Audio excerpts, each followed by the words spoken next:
Kasih Kristus, morning everyone. Puji Tuhan kita dapat berjumpa lagi di rumahnya yang kudus. Praise the Lord that we all can gather here together to praise and worship Him.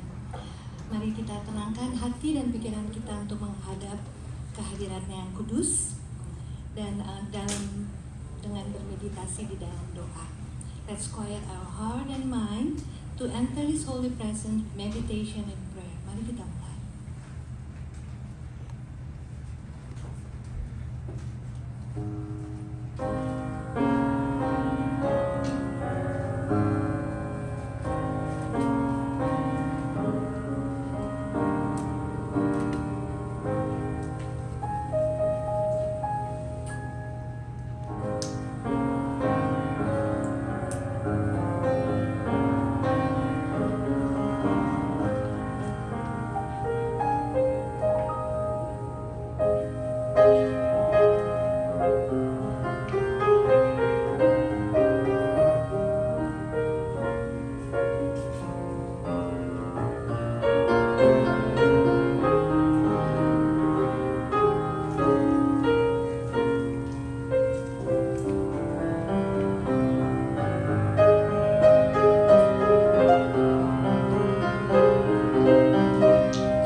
Ajakan untuk beribadah pagi ini diambil dari kitab Mazmur, pasalnya yang ke-89 ayatnya yang kedua. Call to worship is taken from the book of Psalm, chapter 89, verse 2. Saya undang jemaat untuk bangkit berdiri. Mazmur 89 ayatnya yang kedua berbunyi demikian. Sebab kasih setiamu dibangun untuk selama-lamanya, kesetiaanmu tegak seperti langit. Demikianlah firman Tuhan. Mari kita buka ibadah kita dengan pujian penghormatan. I sing praises to your name, disambung dengan you are awesome in this place. Adalah kita puji Dia.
di surga, Engkaulah satu-satunya yang layak dipuji dan disembah.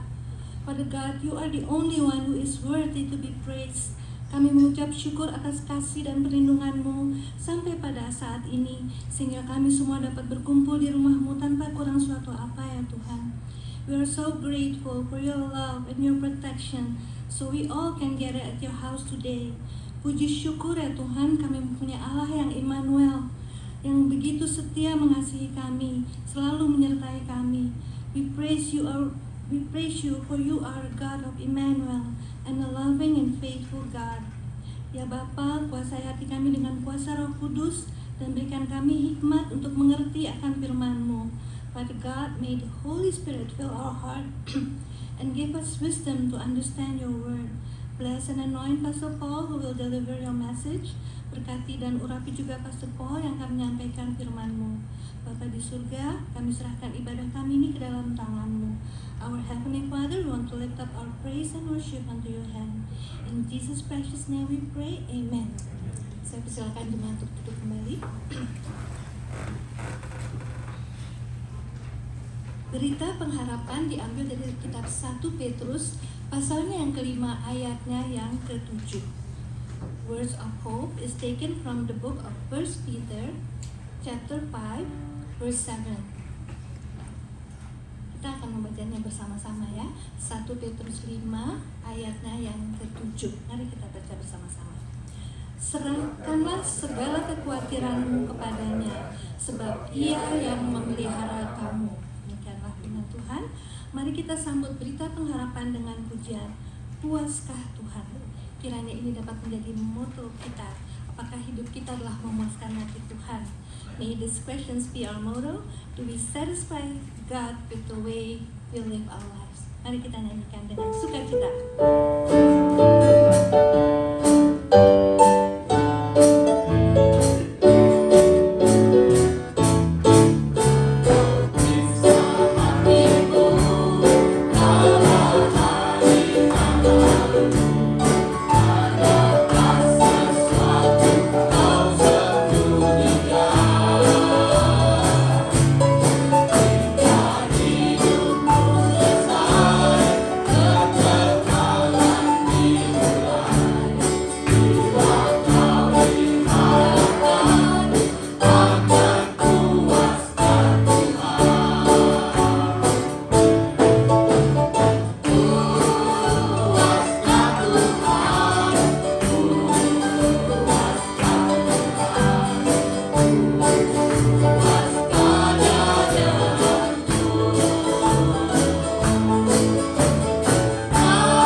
diambil dari kitab Matius pasalnya yang kelima, ayatnya yang ke-16.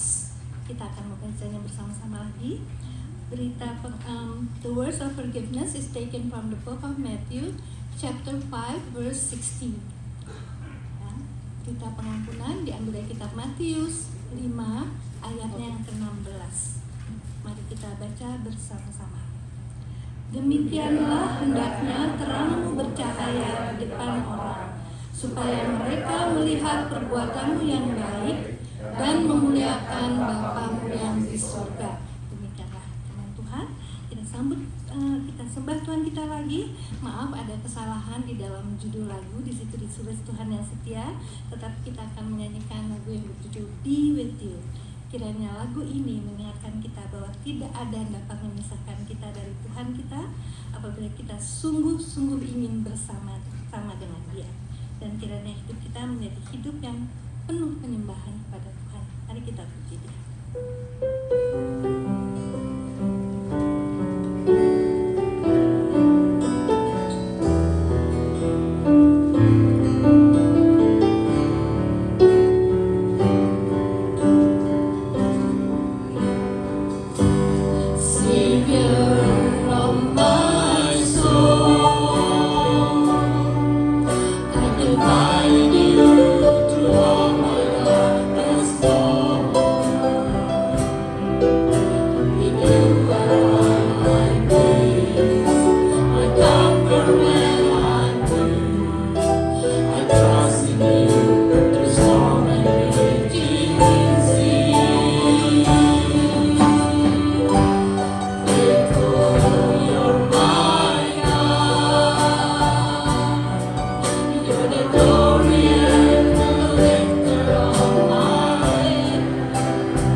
So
waktunya kita membawakan doa syafaat. Saya ingin tetapkan.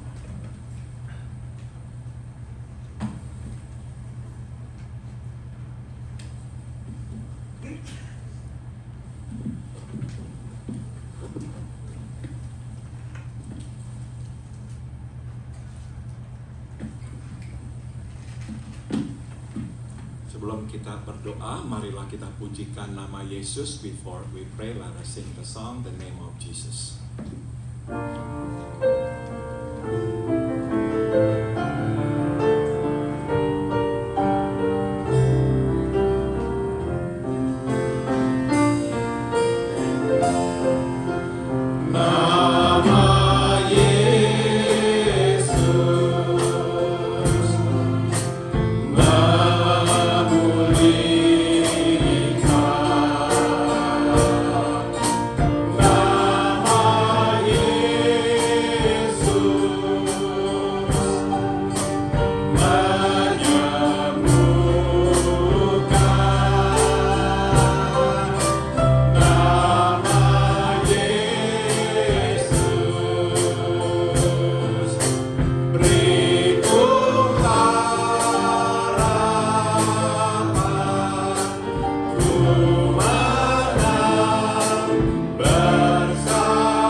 Bapa dalam surga, selamat pagi dan terima kasih atas hari baru ini yang telah Engkau berikan kepada kami untuk kami datang menyembah-Mu di rumah-Mu yang kudus ini. Good morning, our Heavenly Father, and thank you for this new day that you have given us for us to come and to worship you in your sanctuary. Kami berterima kasih Tuhan telah menyertai kami di hari yang lampau. We give you thanks, Father, for being with us in the days past. Seperti lagu yang tadi kami nyanyikan, Engkau senantiasa bersama kami. As the song that we just sang, Lord, you're always with us. Bapa, biarlah kami juga terus mengingat akan kebaikan-kebaikan-Mu yang telah Engkau tunjukkan kepada kami. We also, Lord, want to remember all the goodness that you have shown us. Kami berterima kasih Engkau menyediakan kebutuhan kami sehingga kami mendapatkan kecukupan. We give you thanks, Father, for your provision, that we have everything. We have everything, Lord. Kami juga datang kepadamu berterima kasih tatkala kami sedang lemah, Engkau memberikan kekuatan. We also give you thanks because in times of weakness, you gave us strength. Kami berterima kasih tatkala kami menemukan jalan buntu, Engkau memberikan jalan baru. We give you thanks, Father, because when we have arrived at the dead end, you open a new way. Bapa, kami juga datang hari ini ke hadapan-Mu untuk mengaku bahwa kami orang-orang berdosa. We also come before you, Father, to confess that we are sinners. Bapa, kami sudah tahu kehendak-Mu, tapi kami tidak selalu menaati-Mu. We know what your will was, but we did not always obey you. Ampuni kami Tuhan Yesus. So we pray, please forgive us Lord Jesus. Biarlah di hari mendatang kami lebih taat kepadamu dan menjauh dari dosa. We pray may in the days to come we will be more obedient to you and will be farther away from sin. Bapa, kami juga ingat sekarang saudara-saudara kami yang memerlukan doa-doa kami. Lord, we remember those who are in need of our prayers. Bapa, kami berdoa bagi keluarga Tante Gwi, bagi keluarga Tante Agnes, dan bagi keluarga Tante Desi. Memohonkan biarlah Engkau memberikan kekuatan dan penghiburan kepada mereka di tengah-tengah kesedihan mereka. Lord, we want to pray now for the families of Tante Gwi, Tante Agnes, and also Tante Desi, who are grieving the loss of their loved ones. Kami memohon, berilah kepada mereka penghiburan-Mu. May you give them strength, may you give them comfort. Dan terutama, teruslah berikan kepada mereka pengharapan bahwa suatu hari kelak mereka akan berjumpa kembali dengan orang-orang yang mereka kasihi itu. Give them hope, Father, assurance that one day they will be reunited with their loved ones. Bapa, kami juga mengingat Om Haim, kami mengingat Tante Tina, kami mengingat Om Arif dan Tante Betsy yang jauh berada di Indonesia. Biarlah Tuhan bersama dengan mereka, memberikan kepada mereka penjagaan-Mu. We remember Father Om Haim, Tante Tina, Om Arif, Tante Betsy, who are far away in Indonesia. We pray, may you be with them. May you protect them, Father. Kami juga berdoa, ya Tuhan, buat Ko Samuel, buat Cik Mei yang ada di Indonesia juga. Biarlah Engkau menjaga, memberkati mereka pula. We remember May also and Samuel. May you also be with them and protect them and bless them. Kami juga berdoa bagi saudara-saudara kami yang akan menempuh perjalanan jauh, baik ke Indonesia maupun ke tempat lain. Biarlah Tuhan menjaga semua anak-anak-Mu ini, menjauhkan dari mara bahaya dan memberikan kesehatan kepada mereka. We pray, Father, for our brothers and sisters who are traveling far, be it to Indonesia or to other places. May you also protect them and keep them healthy. Kami berdoa, Bapa, buat Saudari Herwi, Saudara Anyau. Teruslah Engkau sembuhkan dan berikan kekuatan kepada mereka. We pray for our sister Herwi and our brother Anyau. May you continue to give them strength and healing. Berilah juga kesembuhan kepada pendeta Tony Moniaga. Bersihkan tubuhnya dari sakit penyakit supaya dia pun sehat. We pray for Pastor Tony Moniaga. May you continue to cleanse his body from illness and strengthen and heal them. Kami juga berdoa, ya Bapak, buat Stephanie dan Mira. Teruslah Engkau sembuhkan kedua anak-Mu ini. We pray for Stephanie and Mira. May you continue to heal them too, Father. Kami berdoa buat Saudari Andri. Biarlah Engkau terus menguatkannya sehingga makin hari Andri makin sehat. We pray for our sister Andri.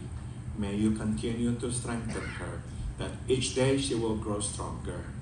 Kami berdoa buat Tante Elvira yang setiap hari harus menderita sakit. Kami meminta jamahan-Mu. Sembuhkanlah anak-Mu yang tengah menderita ini. We remember Tante Elvira, who has to deal with pain every single day. Father in heaven, may you place your hands of grace and healing upon her.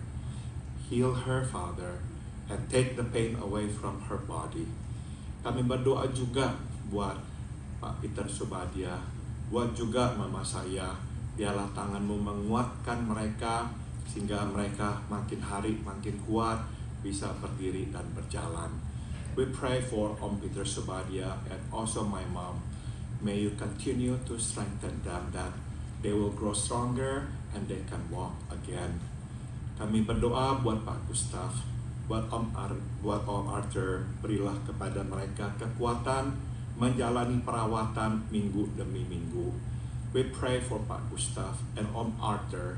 May you give them strength so that they can go through treatment week after week. Kami berdoa buat Benita. Berilah juga kepadanya kekuatan dan kesembuhan. We pray for Benita, Lord.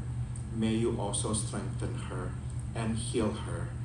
Bapa, kami juga mengingat tetangga kami Norma. Jamahlah dan supaya Engkau sembuhkan dia. May you also touch our neighbor Norma and may you heal her too, Father. Bapa, kami mengingat saudara-saudara kami yang lain yang mungkin mempunyai kebutuhan dan pergumulan pribadi. Tengoklah, berilah jalan keluar kepada mereka. We remember our brothers and sisters, Father, who perhaps have their own personal struggles. Request, may you hear them, may you extend your hands, and may you help them. Bapa, terima kasih sekarang kami boleh membaca firman-Mu. Kami memohon jelaskanlah supaya kami mengerti. Now we thank you, Father, for giving us this privilege to read your word. We pray, may you explain your word to us so we may understand it. Dalam nama Tuhan kami Yesus Kristus, kami berdoa. In the name of our Lord and our Savior, Jesus Christ, we all pray. Amen. Saudara, marilah kita membuka kitab Kisah Para Rasul pasal 24. If you have your Bible with you, please turn to the book of Acts chapter 24. Kisah Para Rasul pasal 24, the book of Acts chapter 24. Kita membaca ayat 1 hingga ayat 16, and we are going to read from verse 1 to verse 16. Mari kita bangkit berdiri untuk pembacaan firman Tuhan. Will you please stand for the reading of the scripture? Saya membaca ayat 1, saudara menyambut membaca ayat kedua, begitu seterusnya. I will read verse 1 and you respond by reading verse 2 and so forth. Kisah Para Rasul 24 ayat 1. 5 hari kemudian datanglah imam besar Ananias bersama-sama dengan beberapa orang tua-tua dan seorang pengacara bernama Tertulus. Mereka menghadap wali negeri dan menyampaikan dakwaan mereka terhadap Paulus.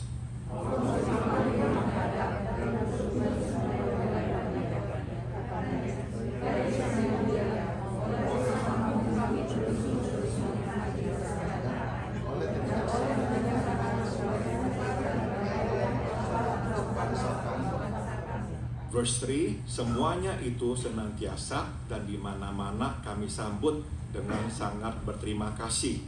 Akan tetapi supaya jangan terlalu banyak menghabiskan waktumu, aku minta supaya kau mendengarkan kami sebentar dengan mengulang hatimu yang terkenal itu. Verse 5, telah nyata kepada kami bahwa orang ini adalah penyakit sampar, seorang yang menimbulkan kekacauan di antara semua orang Yahudi di seluruh dunia yang beradab, dan bahwa ia adalah seorang tokoh dari sekte orang Nasrani. Malahan ia mencoba menghalau dan bersombong. Oleh karena itu kami menangkap dia dan kita menghakiminya menurut hukum Allah. Verse 7, tapi kepala pasukan Lisias datang mencegahnya dan merebut dia dengan kekerasan dari tangan kami. Lalu berdua para mereka datang menghadap engkau. Jika engkau sendiri memeriksa dia, dapatlah engkau mengetahui segala sesuatu yang kami katakan kepadanya. Verse 9, dan juga orang-orang Yahudi menyokong dakwaan itu dengan mengatakan bahwa perkara itu sungguh demikian. Lalu wali negeri itu memberi isyarat kepada Paulus bahwa dia boleh berbicara. Maka berkatalah Paulus, aku tahu bahwa sudah bertahun-tahun lamanya kau menjadi hakim atas bangsa ini. Karena itu tanpalah keraguan aku membela perkara.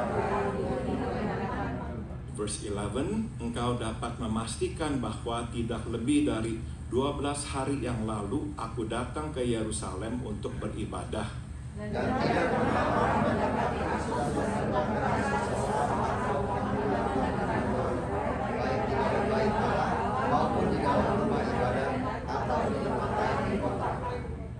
Verse 13, dan mereka tidak dapat membuktikan kepadamu apa yang sekarang dituduhkan mereka kepada diriku.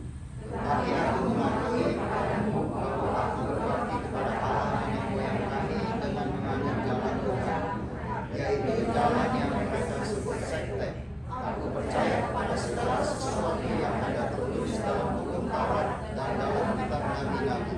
Verse 15, aku menaruh pengharapan kepada Allah sama seperti mereka juga, bahwa akan ada kebangkitan semua orang mati, baik orang-orang yang benar maupun orang-orang yang tidak benar. Together, sebab itu aku senantiasa berusaha untuk hidup dengan hati nurani yang murni di hadapan Allah dan manusia. Silakan duduk, you may be seated. Tema khotbah pada pagi hari ini adalah siapakah yang sebenarnya sedang diadili. The theme of today's message is who is on trial. Saudara, biasanya kita mengaitkan besar dengan kuat. We usually associate big with powerful. Namun saudara, dalam hal sakit penyakit, ternyata besar tidak selalu berarti kuat. But when it comes to illness, we know that big is not always powerful. Saudara, kita tahu ya, bahwa virus dan bakteria itu sangat kecil, sekitar 5 sampai 300 nanometer. You see, the size of virus and bacteria are 5 to 300 nanometer. Nah, saudara, 1 nanometer itu tuh sama dengan 1 per miliar meter. And 1 nanometer is equal to 1 billion of a meter. Jadi sangat-sangat kecil sekali, tapi kita tahu virus atau bakteria itu bisa bahkan membunuh kita. Even though it is so small, but we know a virus and a bacteria can actually kill us.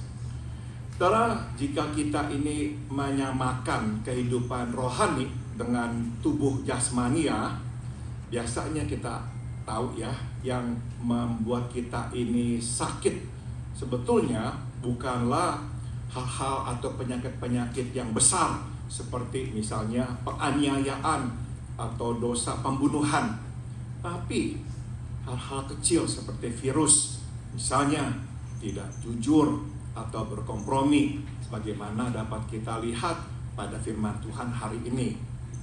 So if we were to liken spiritual life to a physical body, what often afflicts us is not the big diseases such as persecution and the sin of murder, but rather the tiny viruses such as not being truthful and compromising, as we can see in this passage. 5 hari setelah Paulus tiba di Kaisaria, Imam Besar Ananias dan beberapa tua-tua datang setelah dipanggil oleh Gubernur Felix. 5 days after Paul arrived in Caesarea, the high priest Ananias and some of the elders also came after being summoned by Governor Felix. Nah, bersama mereka juga datang seorang pengacara bernama Tertullus. Along with them also came a lawyer by the name of Tertullus.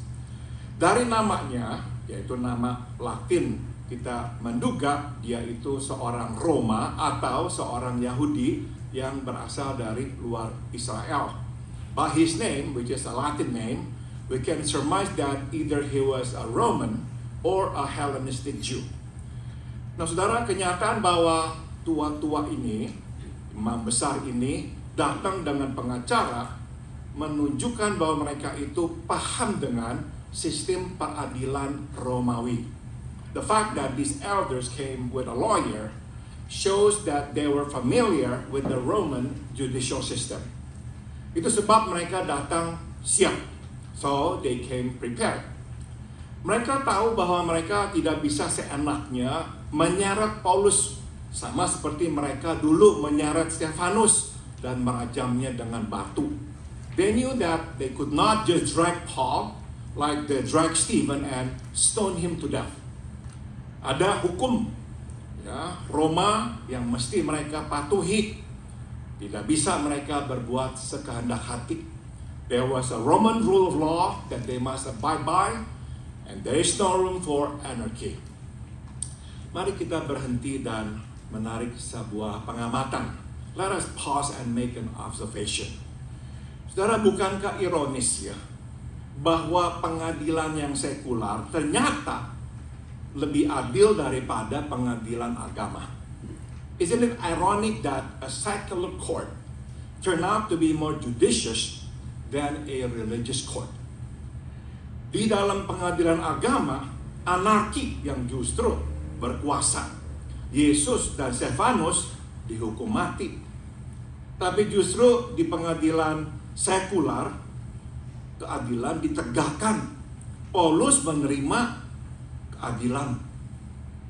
In the religious court, anarchy prevailed. Jesus and Stephen were condemned to death. But in the secular court, justice was served. Paul got a fair hearing.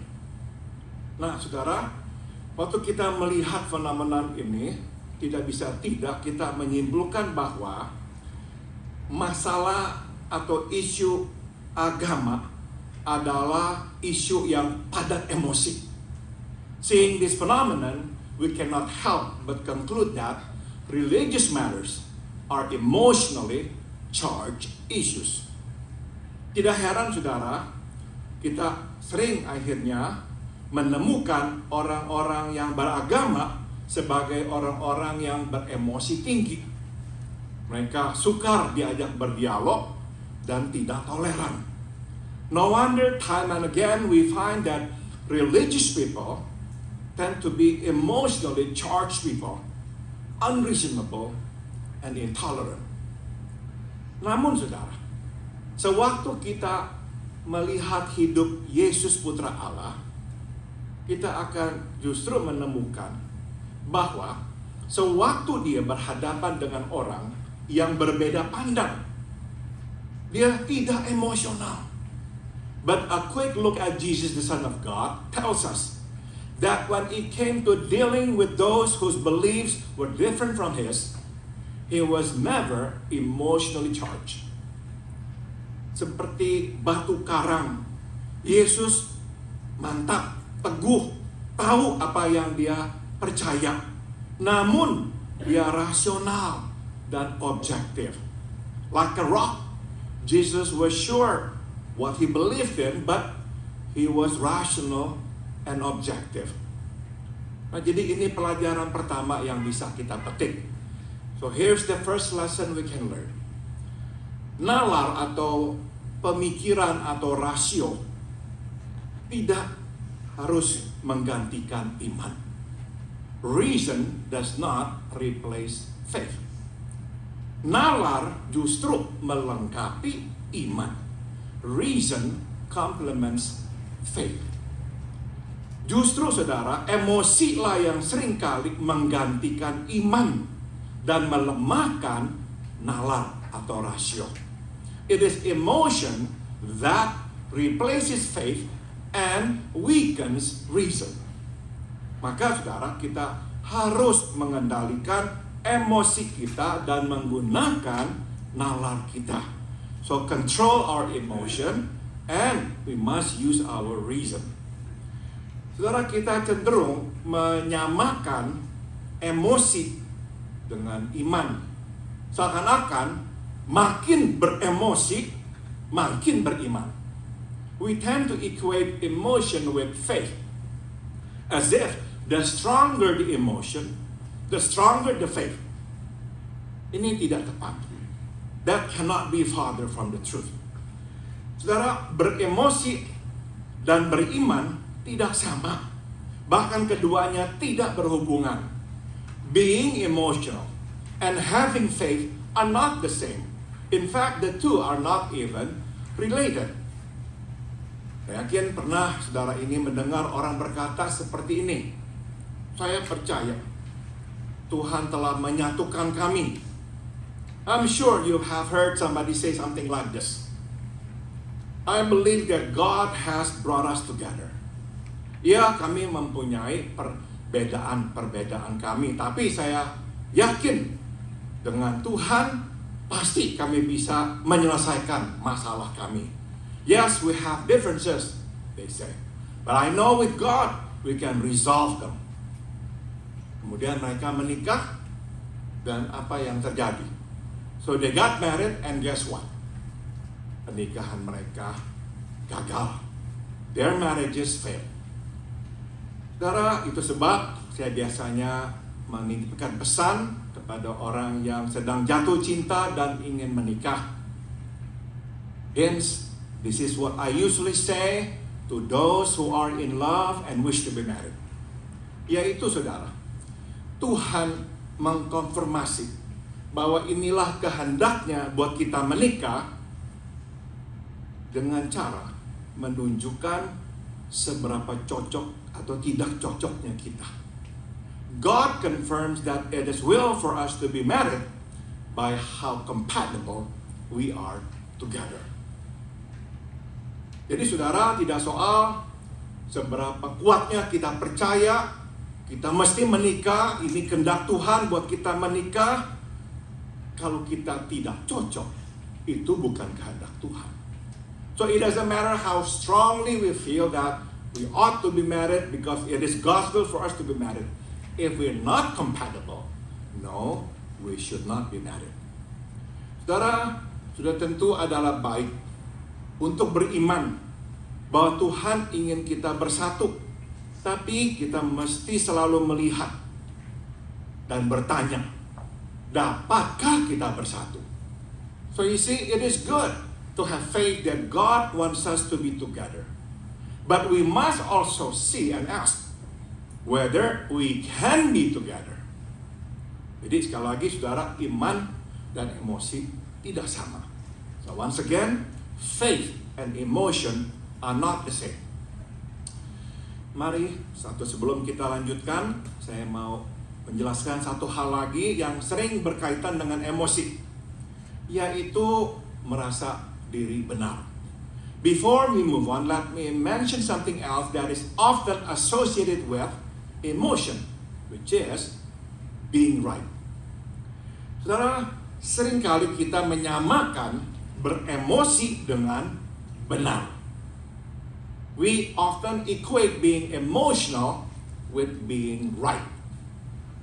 Artinya, makin kita beremosi, makin kita merasa diri benar, makin kita bersuara nyaring, makin kita merasa diri benar. The more emotional, the more right we are. And the louder we are, the more right we are. Ini yang kadang-kadang kita yakini, and this is something that some of us believe in. Maka di dalam pertengkaran biasanya orang akan bersuara lebih keras, sebab makin keras makin merasa diri benar. And that's the reason why when people have conflict, they yell louder and louder, because the louder they become, the more right they think they are. No, these two are not the same. Karena di dalam persidangan Yesus, satu-satunya orang yang tidak emosional adalah Yesus. During the trial of Jesus, the only person who was not emotional was Jesus. Para pendakwanya, yaitu para imam dan juga guru-guru hukum Taurat, beremosi sekali. You see, his accusers, the priests, the teachers of the law, were emotionally charged up. Dan mereka semua salah. And they were wrong. Masalahnya adalah mereka berpikir mereka benar karena mereka beremosi. But the problem was they thought they were right because at the time they were very emotional. Jadi hati-hatilah. So watch it. Beremosi sama sekali tidak berarti benar. Being emotional does not mean that we are right. Kenyataan kita ini terluka tidak berarti kita benar. The fact that we are hurt does not mean that we are right. Kenyataan kita marah tidak berarti kita benar. The fact that we are angry does not mean that we are right. Kenyataan kita menangis tidak berarti kita benar. The fact that we cry does not mean that we are right. Karena Tuhan ingin agar kita menggunakan nalar kita, pikiran kita, rasio kita, tapi pada saat yang sama bersandar padanya. God wants us to use our reason and at the same time rely on Him. Ia ingin agar kita berpikir, pada saat yang sama berdoa, meminta kehendaknya dan tuntunannya. He wants us to think and at the same time pray for His will and guidance. Saudara, makin kita berserah kepada Tuhan, makin hati kita damai. You see, the more we surrender to God, the more peaceful we will become. Makin hati kita damai, makin kita bisa berpikir lebih jernih. The more peaceful we are, the more clearly we can see, we can think. Dan itu berarti makin kita ini bisa mengambil keputusan yang lebih baik. And that means the better decisions we will make. Mari kita lanjutkan. Let's move on. Apakah dakwaan yang diajukan, dituduhkan kepada Paulus? What were the charges brought against Paul? Ada dua. Pertama adalah menimbulkan kerusuhan di kalangan orang Yahudi. First, stirring up riots among the Jews. Kedua, menodai bait Allah. And secondly, desecrating the temple. Nah, coba sekarang kita lihat bagaimanakah Paulus merespons terhadap dakwaan ini. Now, let's see how Paul responded to these charges. Pertama, saudara, kita bisa lihat berbeda dari Tertullus yang memberikan kata pembukaan panjang lebar. Paulus hanya memberikan kata pembukaan yang singkat. First, you will notice, unlike Tertullus, this lawyer, who gave a lengthy opening statement, Paul only made a brief opening statement. Satu lagi, saudara, berbeda dari Tertullus yang menghujani gubernur dengan pujian demi pujian, Paulus hanya berkata, "Aku tahu bahwa selama bertahun-tahun engkau telah menjadi hakim atas bangsa ini. Maka dengan senang hati saya akan membela perkaraku." Unlike Tertullus, who lavished the governor with lots of praises, Paul only said, "I know that for a number of years you have been over this nation, so I gladly make my defense." Jadi saudara, berbeda dari Tertullus yang tidak tulus, cocok namanya ya. Paulus tulus. You see, unlike Tertullus who was insincere, Paul was sincere. Berbeda dari Tertullus yang bermulut manis, Paulus hanya berkata apa adanya kepada gubernur. Unlike Tertullus who's sweet talk, Paul just talk to the governor. Saya kira kebanyakan kita akan setuju ya dengan saya jika kita ini mesti berhati-hati dengan orang yang bermulut manis dan suka memuji-muji. I think most of you would agree with me that we need to be wary toward those who like to sweet talk and lavish us with praises.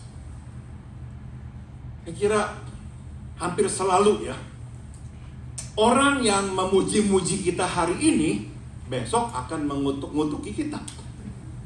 I think it's almost true that those who compliment us today might curse us tomorrow. Isn't it? Tapi saudara, problemnya bukan terletak pada pujian, bukan. Problemnya terletak pada ketulusan. But the problem does not lie in the praises, but in the sincerity. Tidak apa memuji orang, memang kalau orang itu layak menerimanya.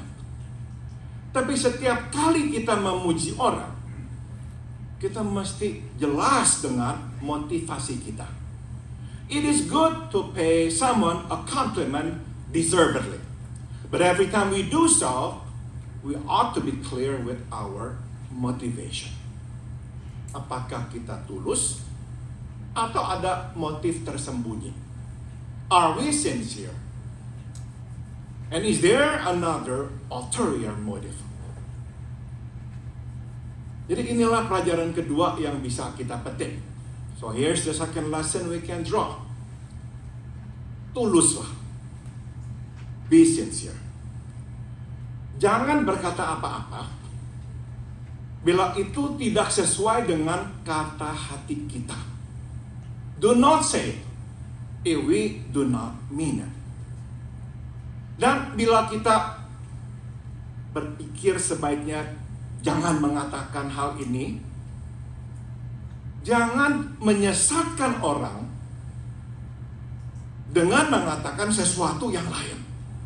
And if for some reasons we cannot say it, perhaps we think it is not a good idea to say it at that moment, then do not mislead others by saying something else. Jangan. Coba kita simak sekali lagi perkataan atau peringatan Tuhan kita Yesus di Matius 5, 34 sampai 37. Nah, please take heed of the warning that Jesus gave in Matthew 5:34 to 37. Tapi aku berkata kepadamu, jangan bersumpah demi langit, karena itu adalah takhta Allah, atau demi bumi, karena itu adalah tumpuan kakinya. But I say unto you, do not swear at all, neither by heaven, for it is God's throne, nor by the earth, for it is His footstool. Juga jangan bersumpah demi Yerusalem, karena itu adalah kota raja yang agung. Nor by Jerusalem, for it is the city of the great king. Jangan bersumpah demi kepalamu, karena engkau tidak bisa membuat rambutmu putih atau hitam. Nor shall you swear by your head, because you cannot make one hair white or black. Tapi hendaklah iyamu benar-benar iya. Hendaklah tidakmu benar-benar tidak. But let your yes be yes, and your no be no. Karena apa yang lebih dari itu berasal dari si jahat. For whatever is more than this is from the evil one. Ada orang yang menyalahartikan perkataan Tuhan Yesus. Itu mereka berkata Yesus melarang kita mengambil sumpah.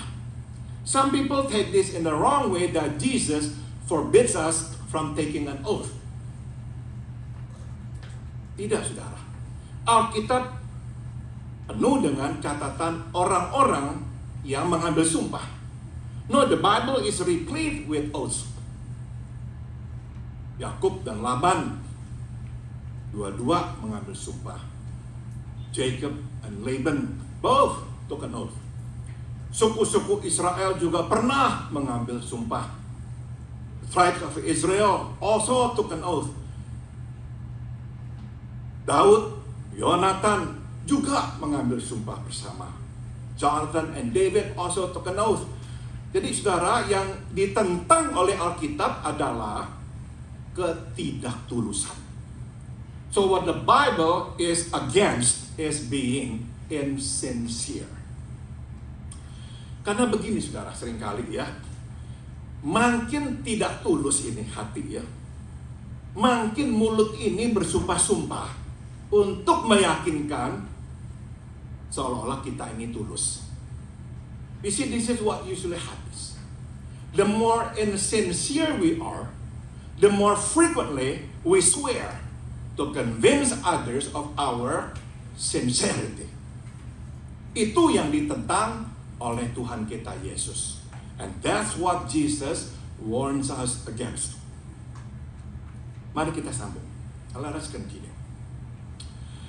Menanggapi dakwaan itu, Paulus kemudian membela diri mengatakan sebagai berikut.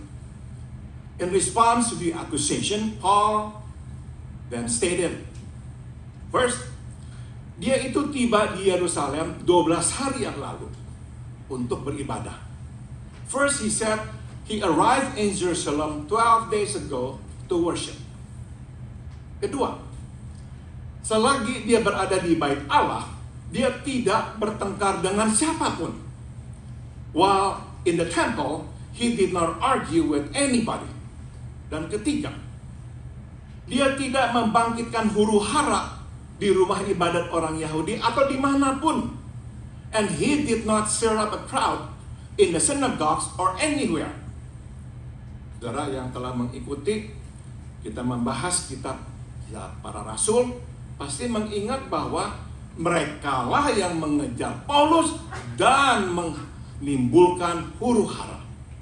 Those of you who have been coming here and listening to the studies from the book of Acts will remember that it is usually they who went after Paul and stirred up the crowd.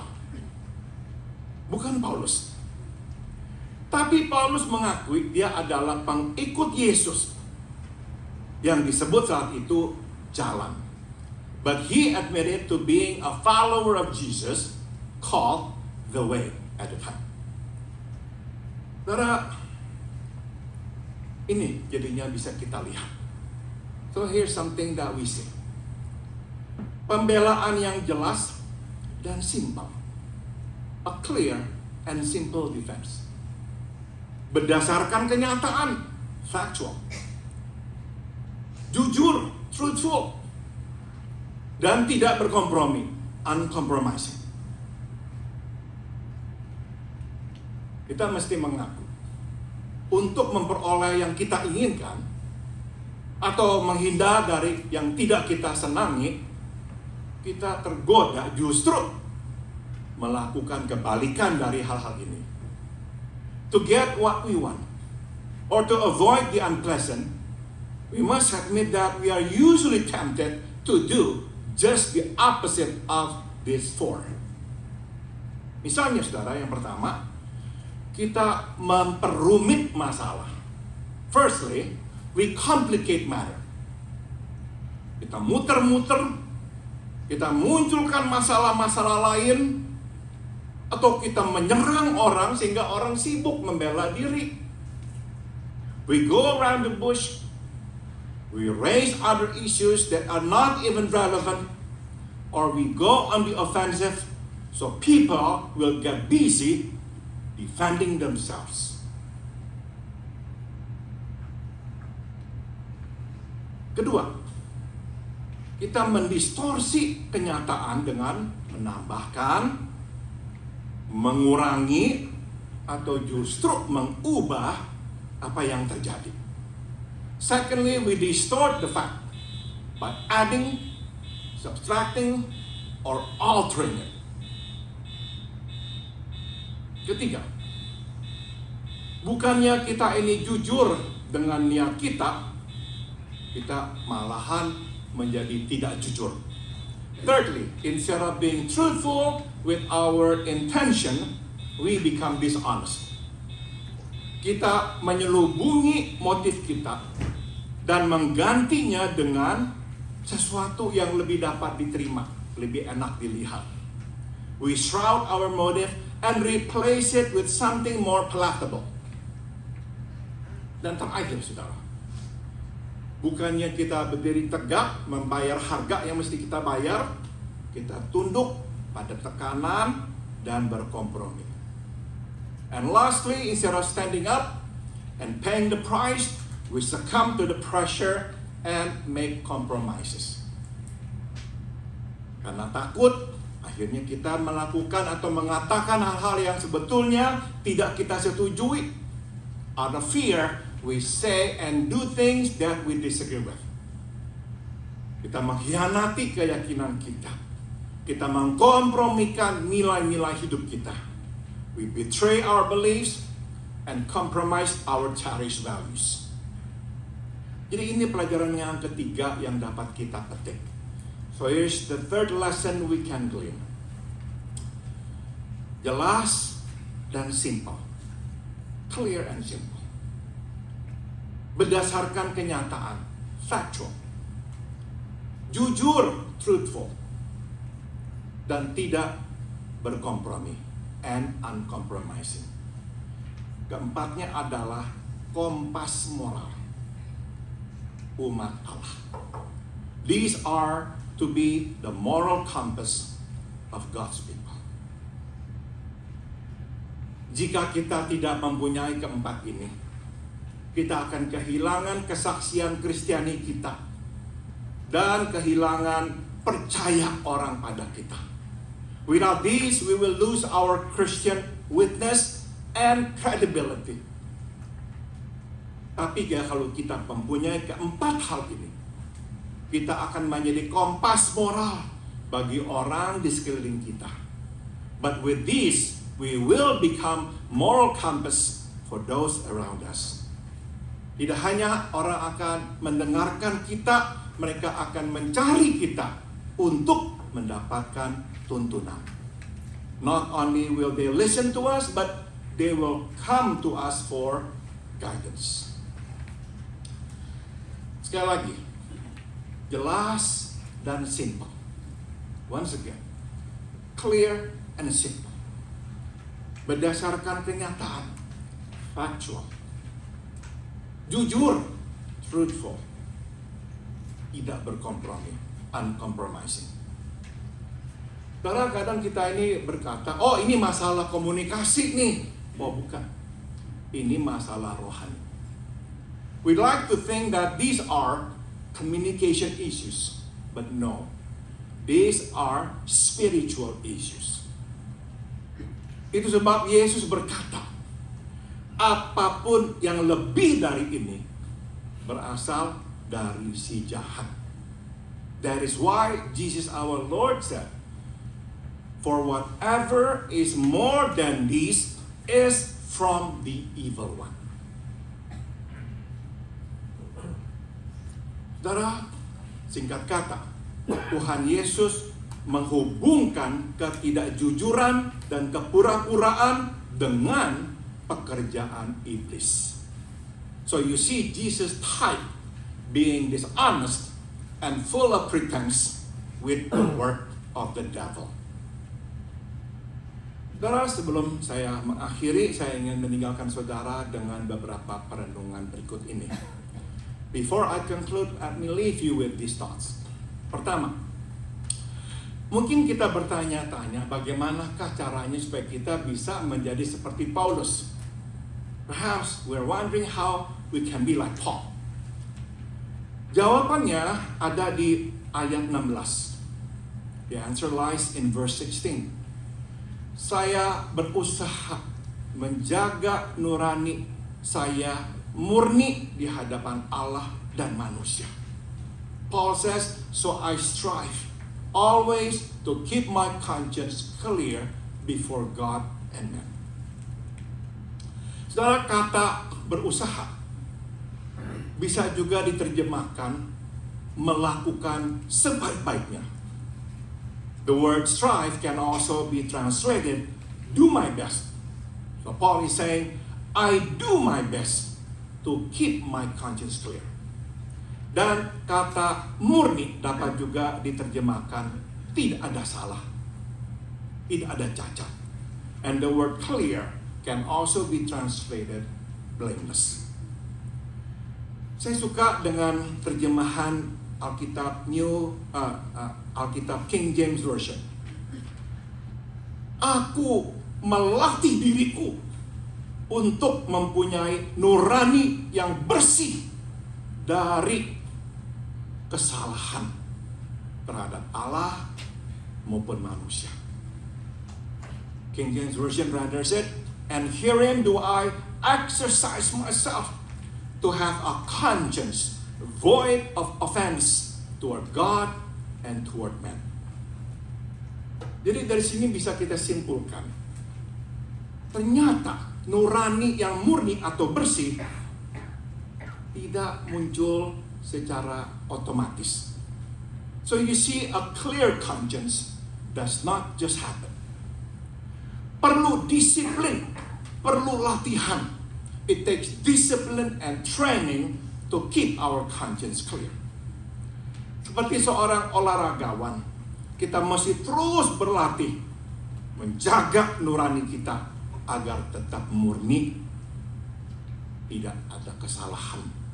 Like an athlete, we must keep exercising to keep our conscience clear, void of offense.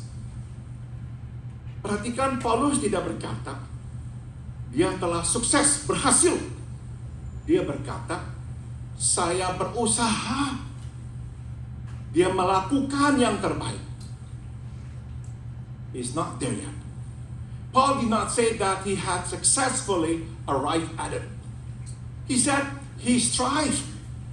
He still tried his best. Nah, pertanyaannya, bagaimanakah dia melatih dirinya supaya nuraninya tetap bersih dan murni? How did he exercise himself to keep his conscience clear? Jawabnya adalah dengan menaatinya. And the answer is by following it. Saudara, nurani itu seperti bahasa. Kalau kita tidak gunakan, kita akan kehilangan kemampuan berbahasa itu. You see, conscience is like language. If we don't use it, we lose it. Jadi, bila kita ingin nurani kita terus murni, kita harus patuhi suara nurani kita. Jangan justru kita kubur. If we want to keep our conscience clear, then we must follow it. Obey the voice that comes from our conscience. Do not suppress it. Perenungan yang kedua yang ingin saya bagikan kepada saudara adalah, ternyata begitu mudah kita berbohong. Here's the second thought I like to leave you with.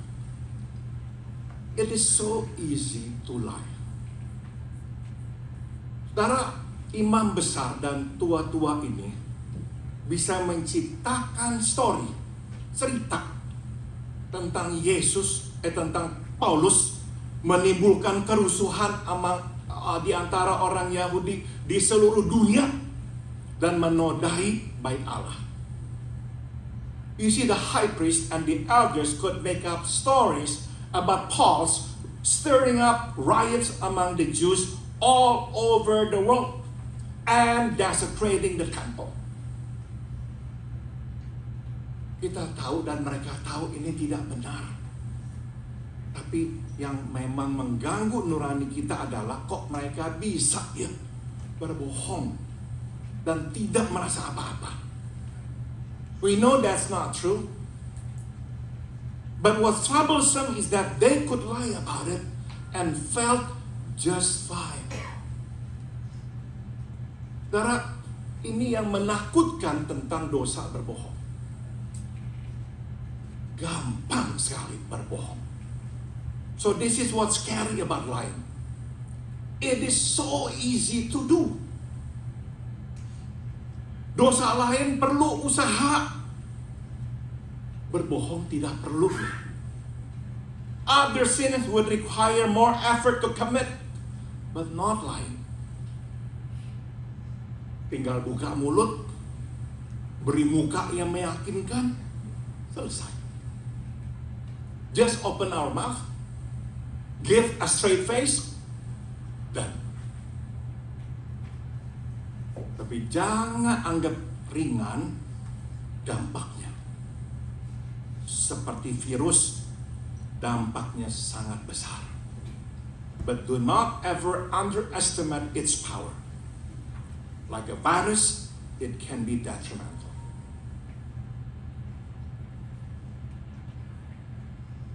Inilah sekarang perenungan yang ketiga dan terakhir. Here's the third one. Kita mungkin berkata, oh, Paulus yang sedang disidang di sini nih.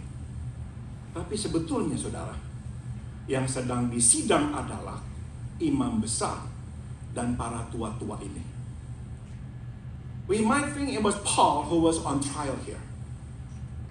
But the truth is, no. It was they, the high priest and the elders who were on trial.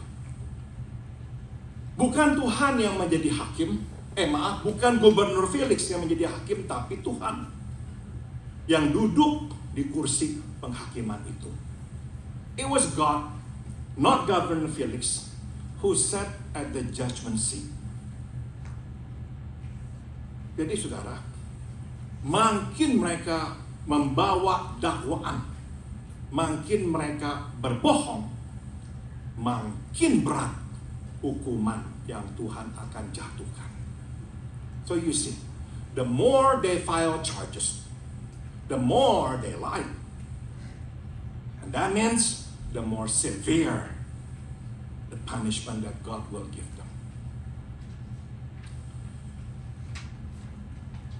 C.S. Lewis berkata, dusta kecil itu seperti kehamilan di tahap awal. Tinggal tunggu waktu, semua orang akan tahu kok kita hamil. C.S. Lewis said, a little lie is like a little pregnancy. It doesn't take long before everyone knows.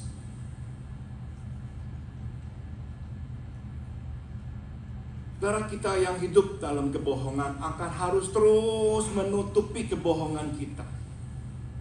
We who live in deception must continually live or lie to cover up the previous lies. Tapi akhirnya saudara, semua ini akan terlihat. But it's just a matter of time before we finally give birth to these lies. Kenapa? Tuhan yang melahirkannya. God will uncover it. Dan dia akan selalu melakukan itu. He always does. Dia hanya menunggu waktu yang tepat. He's just waiting for the right time. Jadi seakan-akan sementara kita merasa, aduh kita yang sedang diadili, disidang, dianiaya, mau dihukum. Tapi sebetulnya saudara, merekalah yang berbuat jahat, yang berbohong, yang sedang disidang oleh Tuhan. Momentarily it seems like we are on trial. But no, it is they who lie, who are on trial. Saudara, dalam hidup kita nggak bisa enggak, kadang harus menderita gara-gara ketidakadilan akibat perbuatan orang. In life, sometimes we cannot avoid it. Sometimes we become victims of others' treatment, wrongdoing. Saudara, Tuhan berkata, jangan membalas, sebab aku akan membalas. And we remember what he said, God said, don't avenge, I will. Vengeance is mine. Benar loh saudara. And that is very true. Sebab siapapun yang berbuat jahat, sebetulnya itu tengah disidang oleh Tuhan. You see, whoever does evil, they are actually on trial. They just don't know it, but they are on trial. Tinggal tunggu waktu, Tuhan akan mengetuk palu. menjatuhkan hukumannya. It's just a matter of time before God gives His verdict and sentence them. Mari kita berdoa. Let us pray. Terima kasih Bapa dalam surga atas firman-Mu buat kami siang hari ini. We thank you, Heavenly Father, for your word for us today. Biar kami takut akan Engkau dan ingat firman-Mu. Help us fear you, Father, and follow you. Dalam nama Tuhan Yesus kami berdoa. In the name of Jesus we all pray. Amin. Terima kasih.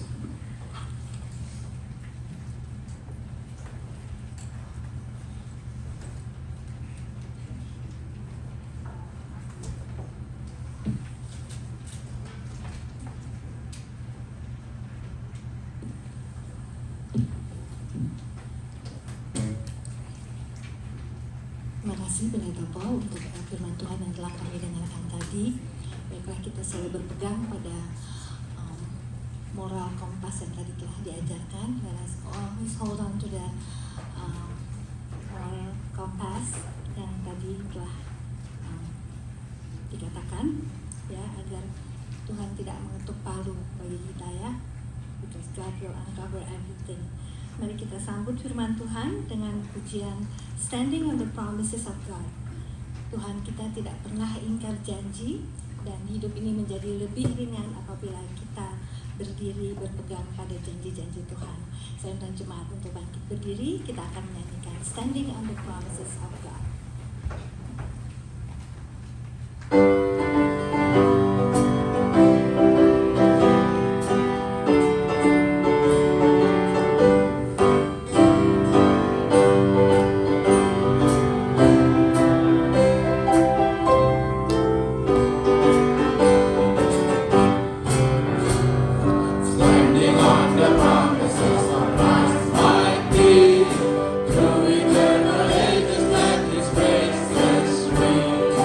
Glory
Kita akan mendengarkan persembahan pujian yang akan dibawakan oleh vocal group FIBC dengan judul Aku Percaya. Saya persilakan vocal group FIBC.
kasih vocal group FIBC.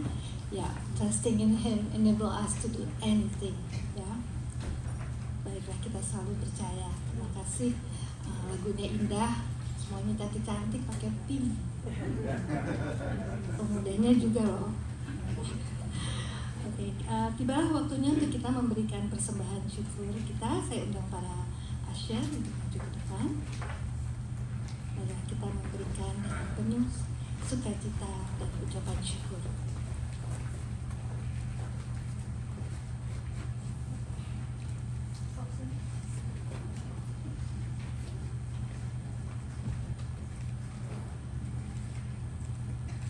Saya boleh minta kesediaan Pak Hadi untuk membawakan doa persembahan. Mari kita sama-sama berdoa. Bapa kami yang di dalam surga, sekali lagi Bapa, kami ingin menaikkan puji syukur kami kepadamu ya Bapa, atas anugerah-Mu yang Kau telah berikan kepada kami, di mana kami pada pagi hari ini Engkau masih memberikan kesempatan untuk kami boleh datang ke dalam rumah-Mu untuk berbakti bersama-sama, menaikkan nyanyian, menaikkan puji-pujian, juga menaikkan doa-doa kami. Bapa, pada saat ini kiranya Engkau saja yang memberkati persembahan kami pada pagi hari ini. Terlebih lagi ya Bapa, Engkau berkati mereka yang memberi pada pagi hari ini, dan juga mereka yang belum dapat memberi pada pagi hari ini, di mana mereka juga boleh memberi di lain kesempatan. Bapa, sisa dari kebaktian ini kami serahkan ke dalam tangan-Mu, karena semuanya ini kami alaskan doa ini hanya di dalam nama Tuhan kami Yesus Kristus, Tuhan dan Juru Selamat kami yang hidup. Amin. Sementara kantong persembahan dijalankan, saya ingin mengundang Ibu Devi Johana dan Ibu Santi Gunadi untuk membawakan pujian I Walk by Faith. I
berjalan dengan iman bersama Tuhan. Ya, sungguh indah lagunya. Terima kasih Shania Twain dan Dolly Parton dan ABC. Ya, kita serasa lagi nonton Country Music Award. Terasa di Tennessee, dan sekarang dari Tennessee kita mau pindah ke Hawaii. Tapi Hawaii ininya berbau-bau ke Indonesiaan. Ya. Jadi menjelang 17 Agustus, Mrs. Anne and Mrs. Schilling, they gonna perform worshiping and dance dengan lagu Rayuan Pulau Kelapa. Kita dari Indonesia familiar ini lagu, so okay. Silakan.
kasih Ibu Ann dan Ibu Yuling telah membawa kita ke Hawaii dan juga ke Indonesia ya. Thank you. Dan saya minta waktu lagi, kita akan ada satu acara lagi yaitu penahbisan diakon yang baru. Sebelum saya memanggil diakon-diakon yang baru yang terpilih untuk periode 2022 sampai 2025, saya mewakili Majelis Jemaat untuk mengucapkan terima kasih kepada 2 orang diakon yang telah menyelesaikan masa jabatan mereka selama 2 periode berturut-turut, dan sesuai dengan tata gereja kita, mereka tidak bisa dipilih kembali untuk 1 periode saja. Jadi setelah 2025 boleh siap-siap kembali ya. Jadi Saudara Hari Pratama dan Saudari Emil, saya harap berdiri. Saudari Emil, semoga kita berikan terima kasih untuk dedikasinya dan pelayanan di gereja kita ya. Tetapi jabatan memang sudah tidak ada, sudah berhenti, tapi pekerjaan untuk bekerja untuk Tuhan tidak pernah berhenti ya. Kerja untuk Tuhan selalu masih ya. Dan untuk yang berikutnya saya akan mengutip sedikit saja ayat-ayat Alkitab dari 1 Timotius 3 dari 8-13, maksudnya Bapak Ibu bisa dapat membacanya sendiri mengenai syarat-syarat daripada diakon. Dan persyaratannya sungguh sangat berat ya. Saya rasa tidak ada satupun dari kita semua yang dapat memenuhi persyaratan itu semua. Tetapi puji syukur pada Tuhan, Tuhan melihat hati kita ya. Jadi asal kita siap dan kita mempunyai hati sebagai hamba. Karenanya itu mari kita dukung diakon-diakon yang terpilih ini di dalam doa agar mereka dapat menjalankan tugasnya dengan hati sebagai hamba ya. Jadi kiranya apa yang dilakukan oleh para diakon ini semua bukan untuk dihargai oleh manusia, tetapi dihargai oleh Tuhan, membanggakan hati Tuhan dan menyenangkan hati Tuhan ya. Seperti ditulis di dalam Kolose 3 ayat 23, apapun yang kamu perbuat, perbuatlah dengan segenap hatimu seperti untuk Tuhan dan bukan untuk manusia. Ya, saya harap para diakon terpilih ini memegang ayat ini sebagai pegangan dalam menjalankan tugasnya. Baiklah, saya akan memanggil para diakon untuk maju ke depan. Yang pertama Saudara Joseph Lim.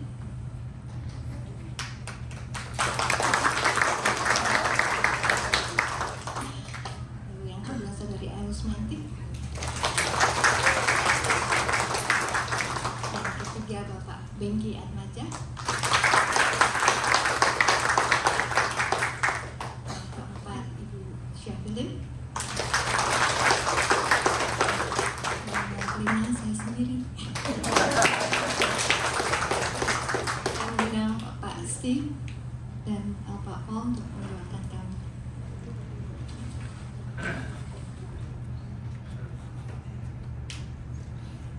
Saudara, ini adalah hamba-hamba yang Tuhan telah pilih melayani gereja Tuhan. These are the servants that God has chosen to you to serve the Church of Jesus Christ. Jadi sekarang saya meminta Steve untuk mendoakan bagi mereka semua supaya mereka dikuduskan dan dipakai oleh Tuhan. Oleh Pastor Steve to pray for them that God will sanctify them and use them for His glory. Mari kita berdoa. Let's all pray together.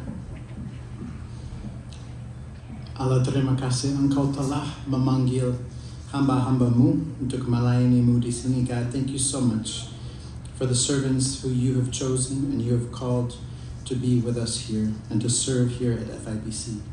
Kami berdoa supaya Engkau mengurapi mereka, membuat hati mereka tulus dan benar, memberikan hikmat kepada mereka dan kehendak-Mu kepada mereka. God, I just pray that you would anoint them, you would purify their heart, straighten their paths, that you would prepare them for the things to come and give them your heart and your perspective for what you want to have happen here. Terima kasih mereka rela untuk melayani Engkau di sini. Dan kami berdoa supaya kami semua jemaat di sini bisa melayani dengan mereka, dengan sehati, dengan mereka dan Engkau juga. God, I just pray that you would bless them. Thank you so much that they are willing to do this. And I pray for all of us as members of your body here at FIBC, help us to be united, to be one heart, to serve together, to not be divided, to not be self-centered, but to have a heart for your kingdom to come on earth as it is in heaven. Tolong memberkati mereka Tuhan, supaya dalam 3 tahun ini, mereka juga bisa menikmati kesempatan ini untuk melayani Engkau di sini. God, I pray for your blessing on them, that over these next 3 years, it would also be something that they would enjoy, that they would have a good time doing as they serve.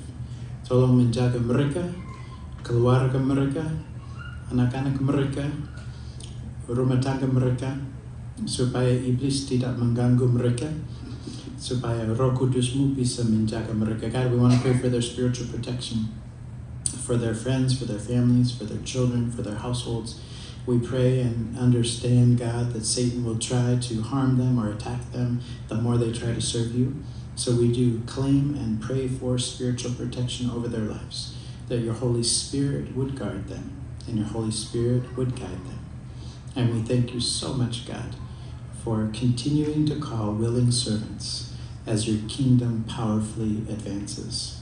Kami berdoa dalam nama-Mu Tuhan kami. Amin.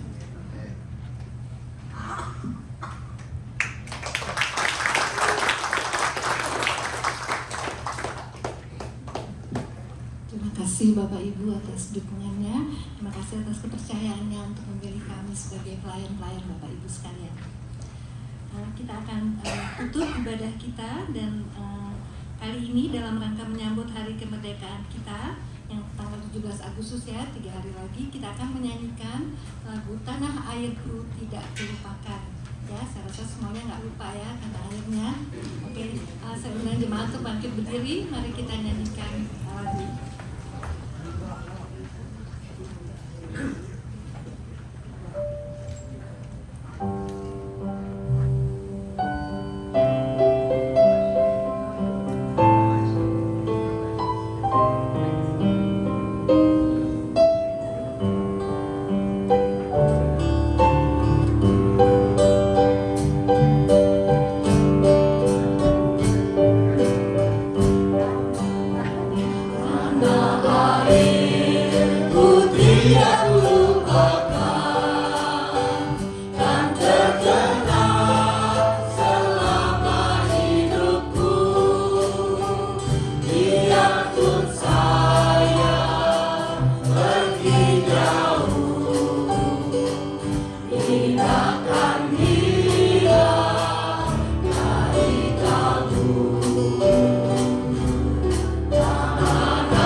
Tuhan, let us receive the benediction.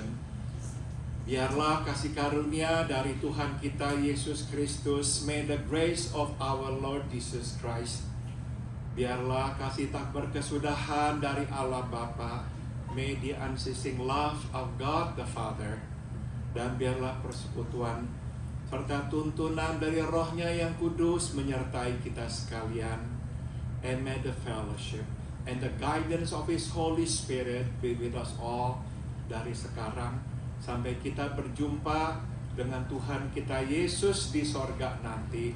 From now on until we see Him face to face in heavens above. Amen.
Pengumuman.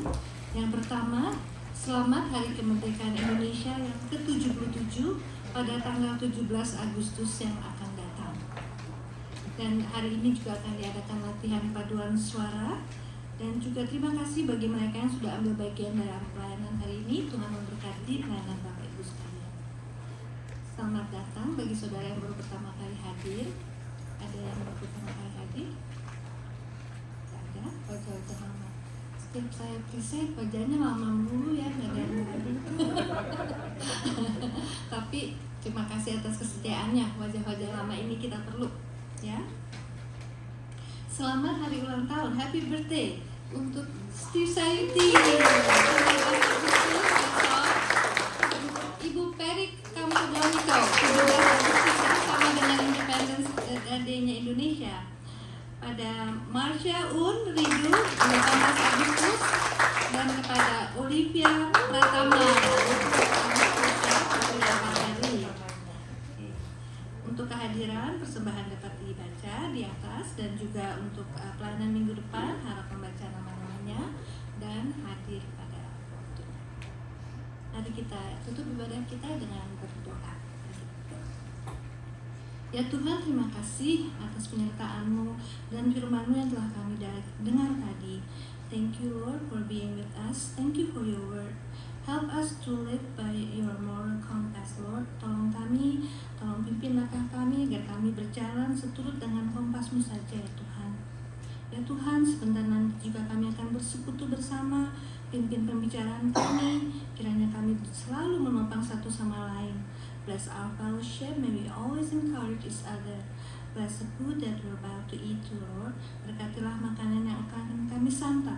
Kami bersyukur Engkau adalah Allah yang selalu menyediakan kebutuhan kami. We praise you for you are a God of providence. Ya Tuhan, kami serahkan sisa hidup kami ke dalam tangan-Mu. Janganlah bersama kami, pimpin langkah kehidupan kami ya Tuhan. We surrender our life into your hand. Please walk with us and lead each step of our life, Father God. Di dalam nama Tuhan kita Yesus Kristus, kami telah berdoa dan mengucap syukur. Amin. Ibadah selesai, selamat hari.